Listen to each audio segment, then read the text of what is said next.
Bideojoko baten euskarazko itzulpena egin nahi denean, hainbat bide jorratu daitezke hori gauzatzeko. Beste atal batean ikusi dugunez, bideojoko bakoitzak itzultzeko tresna ezberdinak erabiltzen ditu. Hala ere, batzuen kasuan tresna berdina erabil daiteke itzulpena egiteko eta horien hiztegia errazago beteko da. Lehenengo kasuan, bideojokoak berak hizkuntza karpetara sartzen uzten du, eta barneko dokumentuak aldatzeko aukera ematen duenean, beste hizkuntza bateko dokumentuaren kopia egin eta haren barnean aldaketak egiteko aprobetxatuko dugu. Era horretan, jokoaren testu guztia euskaratzeko aukera dugu, baina kasu honetan, egindako lanak bideojoko honetarako bakarrik balioko luke. Sistema honekin, normalean aintzinako jokoak itzultzen dira, esaterako Nintendoko jokoak edo Neo Geo Arcade Machine bezalako jokoak. Beste aukera bat, bideojoko barneko itzulpen fitxategia atera eta osorik itzultzea da. Adibide gisa, Revolt bideojokoa dugu. Kasu honetan, euskaraz jokatzeko honako urratsak jarraitu behar dira. Lehenik eta behin, bideojokoa bere gune ofizialetik jaitsiko dugu. Jokoaren bertsiorik berriena eduki ahal izateko, honako eguneraketa kopiatzea beharrezkoa izango dugu.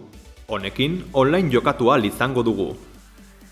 Jokoa karpeta batera jaitsi ondoren, haren barnean dagoen strings karpetan guk egindako itzulpenaren bask.tixate fitxategia gehitu eta kitxo.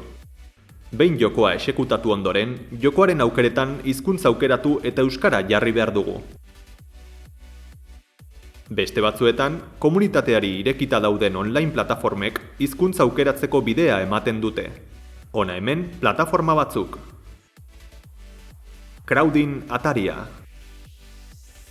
Itzulpengintza online eran egiteko aukera ematen du, eta hainbat proiektutan parte hartu daiteke. Adibide gisa, Crowdin Atarian sartu eta sartu ondoren, nahi dugun bideojokoa aukeratu behar dugu. Adibide honetan, Minecraft aukeratu dugu.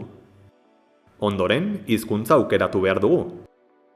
Ikus daitekenez, kasu honetan, jokoaren 60% itzulia dago.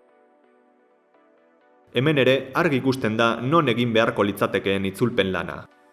Barruan esaldi mordoa agertuko da, haietako bat hautatu eta itzulpena egiteko aukera duzue.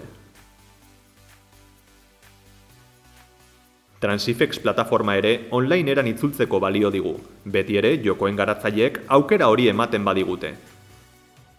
Aurreko plataforman bezala, izen ematearekin batera zein proiektutan parte hartu nahi duzun jarri eta itzultzeko prest zaude. Era honetan, amaiera ematen diogu Eusplayko bideo sortari.